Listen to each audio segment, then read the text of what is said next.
Let me join everybody in paying my humble homage to Dr. Varghese Kurian.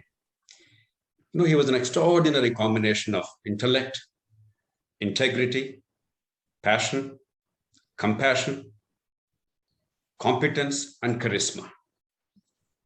Unquestionably, he was one of the greatest leaders, greatest citizens of post-independence India. I, along with many of you, have been privileged to know him very intimately. He was one of my mentors. I had 3 mentors in my adult life, Varghese Kurian being the first one. Dr. Rajnikant Aroli, the great healthcare reformer, the second one. And the third, Sharad Joshi, the man who taught us what agriculture really means and how to liberate agriculture, give back freedom to the farmers, and improve the quality of life. I've been privileged to work with all 3 of them, know them intimately, learn from them, and make some contribution in each of these areas in my adult professional life. In cooperative autonomy, in healthcare reform in the country, it's an ongoing work, and in agricultural liberalization and improving the incomes of the farmers. I think we are privileged to have men of that caliber, and that this consultation is being organized in IRMA, Dr. Kurian's brainchild, an institution he loved very dearly. He gave up NDDB and other organizations. He still continued to be associated with IRMA. Most of the times I met him was in IRMA campus or at his home in Anand. And I'm delighted that I'm able to join all of you.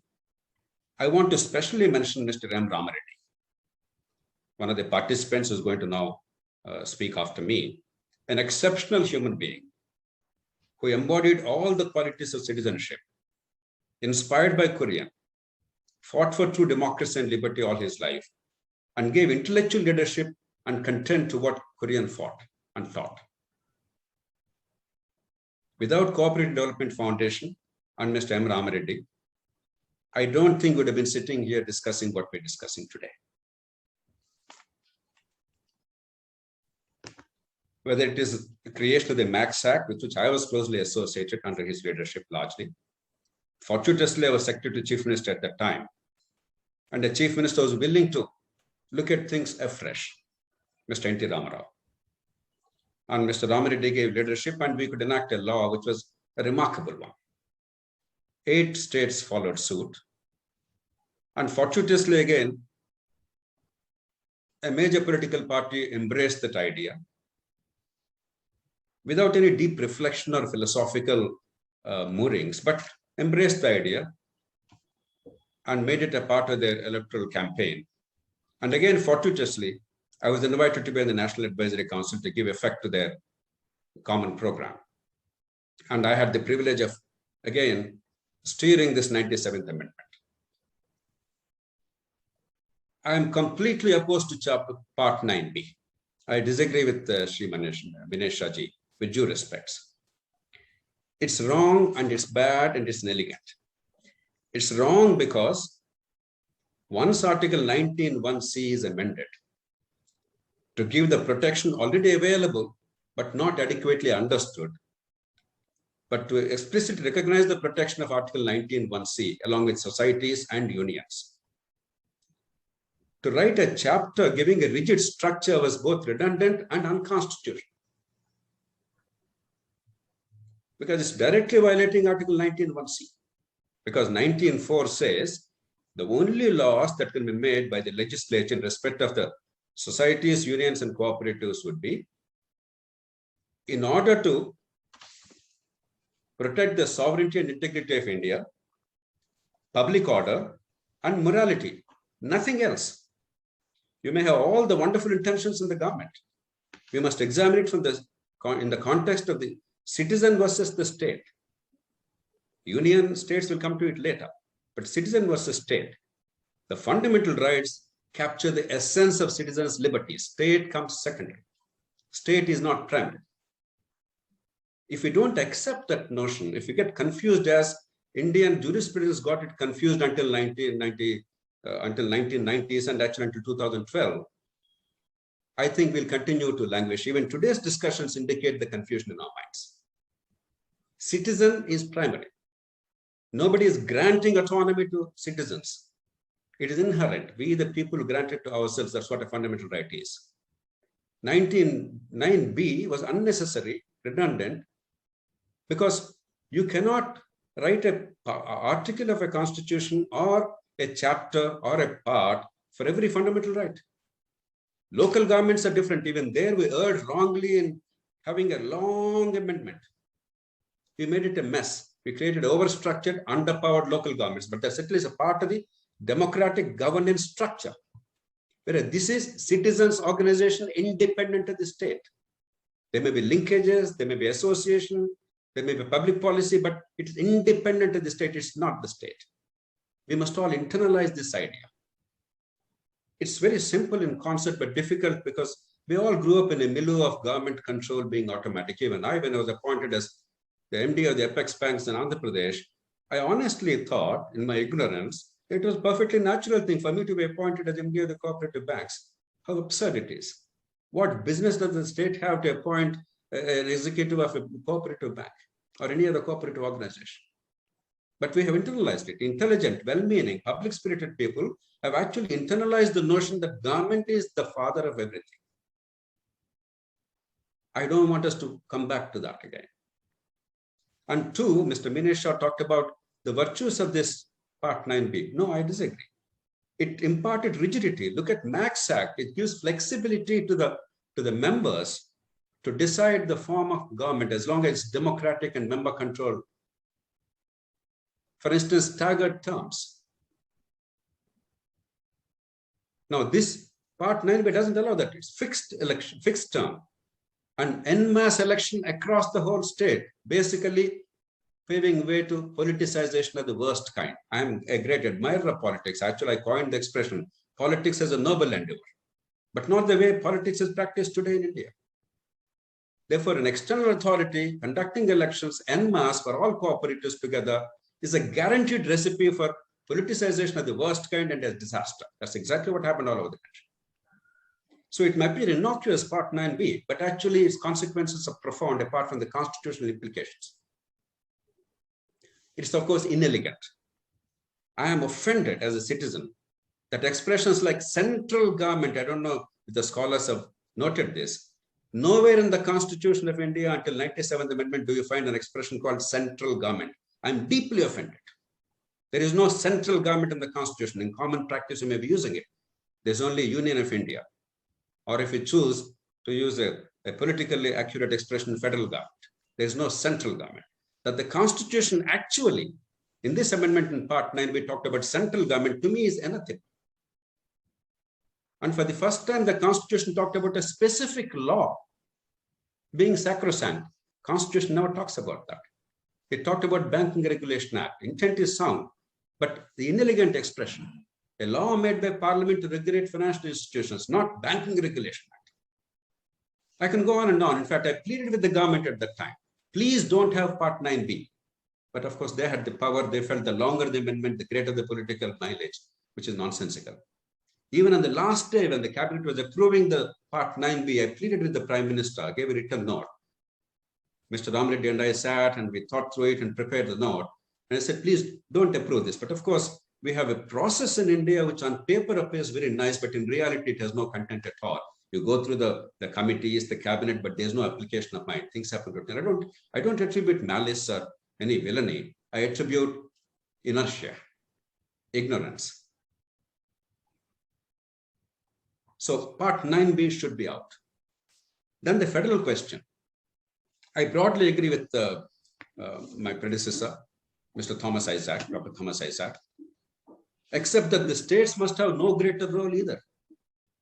Any law made by the state must conform to Article 19.1c and 19.4. Unless you can directly show a link with public order, sovereignty and integrity and morality, you have no business to control. However well-intentioned you think you may be.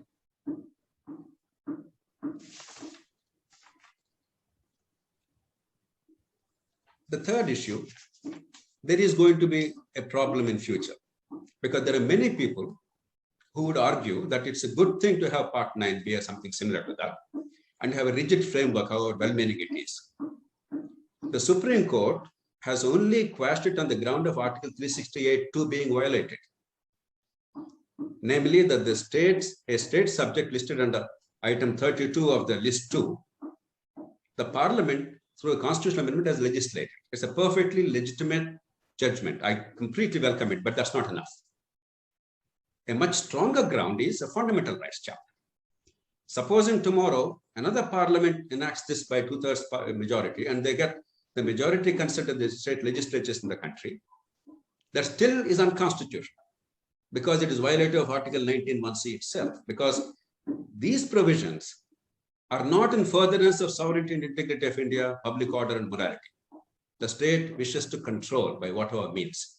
A local government is a different thing. Even there, the Parliament was wrong in trying to control the local government elections by a constitutional process. They should have created, like the Article 28 of the German federal law, German basic law, a framework, a very strong and sound framework for truly empowered, democratic, self-governing institutions without going into detailed structure. It's a bad thing. That's why post 73rd, 74th amendments, you don't see any significant leadership emerging from local governments in India.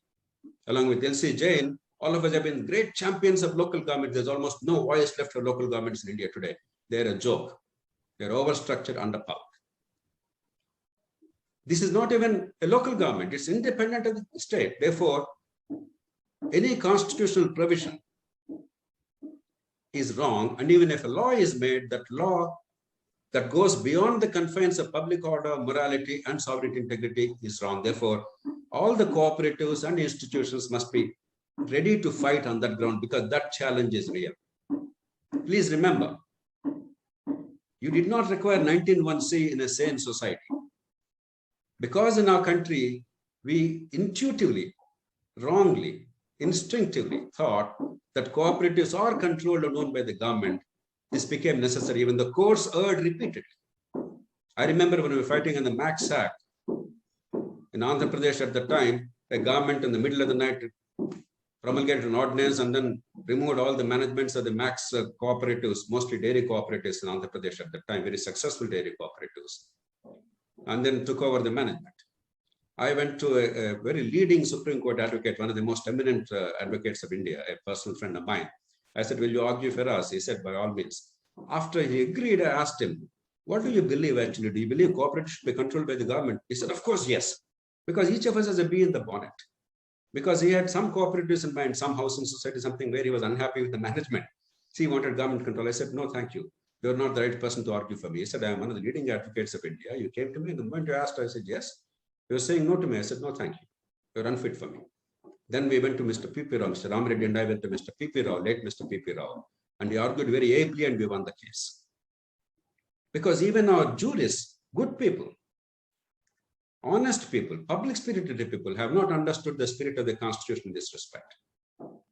Therefore, the challenge is going to be very real in future. And unless we understand the basics, the fundamentals, I think this challenge will continue.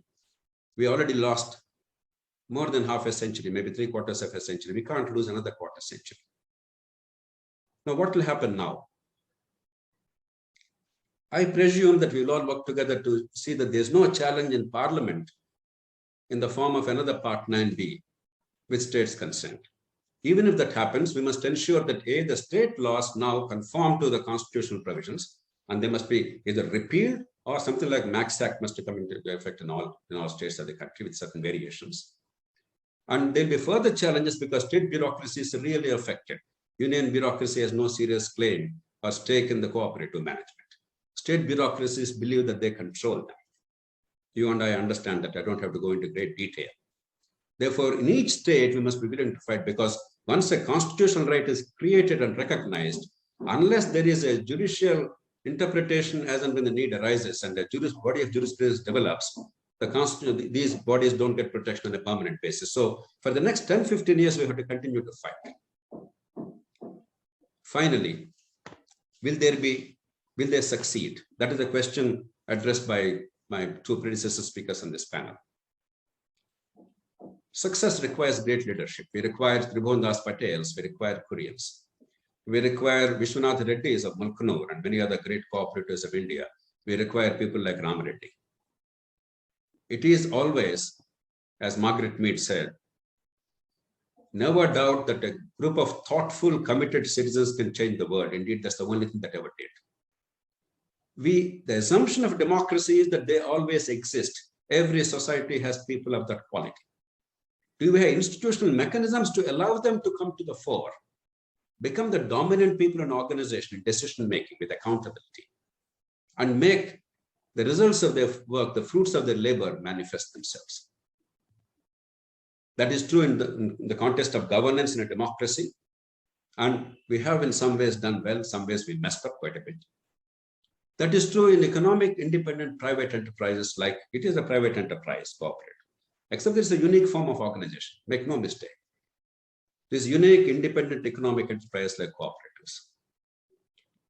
The greatest safeguard is the enlightened collective interest, enlightened self-interest of the members. If the members lack that, if the leaders don't make the members understand what is true enlightened interest, there's nothing you and I can do to help the cooperatives. We can encourage them, we can give them a direction, we can give them a sense of purpose, we can give them a moral strength, maybe material support when needed. But ultimately, the question is answered by a larger question. How well will democracy work? I truly and passionately believe that we are as fit for democracy as anybody else on earth. If some people believe that only some countries of Northern Europe and United States are fit for democracy, you only have to see the mess created in the Trump presidency and in the election. Every country goes through its mess. Every country finds its solutions. It has to come from within all of us, from the citizens, from the people, enlightened leaders. It will not come from the state. Now, does the state have zero role? Can the state not intervene, support, help? Of course, yes, you can support, you must help. You're not doing us a favor. It is our tax money. Because cooperatives are largely dealing with either agriculture and allied activities or micro enterprises and small enterprises. It is the duty of the state as part of public policy to render help if they so wish. If the parliament and the state legislatures so desire. If there's fiscal room to support, but that should be as part of a process which applies to everybody else. When you give help to an industry, a particular sector or somebody else, you don't control their lives. You may have conditional help. You may give conditional subsidy. There may be a contractual arrangement. I have no quarrel with that. But you cannot, in the guise of state help, exercise control because I am an independent entity. Just as I'm an independent citizen, you can't control what I do in my family. You cannot control the management of a cooperative. These are two different things altogether. Therefore, the moment we invite money, we become mendicants. The relationship is transformed. It becomes a master, the servant becomes the master, the citizen becomes the servant. That's what's happened in India in most respects in the past 75 years. But we have claims over the state resources because they are tax money. That is a part of political process. If you support us, we vote for you. You don't support us, you don't support agriculture, allied activities, rural activities, then we know how to punish you. That's a political activity.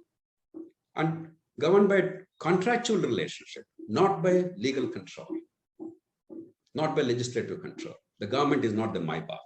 I think that must be the understanding. Once that is there, once we liberate our people, Indian people are entrepreneurial by nature. They are smart. If only the state actually creates a framework of rule of law, actually performs its real role, namely rule of law, quality education, quality healthcare, basic infrastructure, and does not meddle in the functioning of institutions which are independent of the state. I'm absolutely certain people of India have the genius, innate genius and ability, as Varghese Kurian and many other great freedom fighters and leaders of citizens' autonomy and liberty have fought, have argued, have preached. I'm certain that people of India know what to do with their freedom, how to take care of themselves. And if we err, and if our errors are causing loss to somebody else or hurt to somebody else, the law of the land will take care. That's what rule of law is about. I think unless we have that clarity of purpose, we will again commit a grievous error. If the government creates a Ministry of Cooperatives with the intention to support agriculture, allied activities, and micro enterprises, and wants to help through the mechanism, the institutional mechanism of cooperatives, by all means. But that's it. It must be governed by contractual relationship and conditions. It has, to my mind, absolutely no legal or constitutional bearing. And we must stand proud and tall as autonomous individuals and collective groups for enlightened self-interest and furtherance of liberty and democracy. Thank you.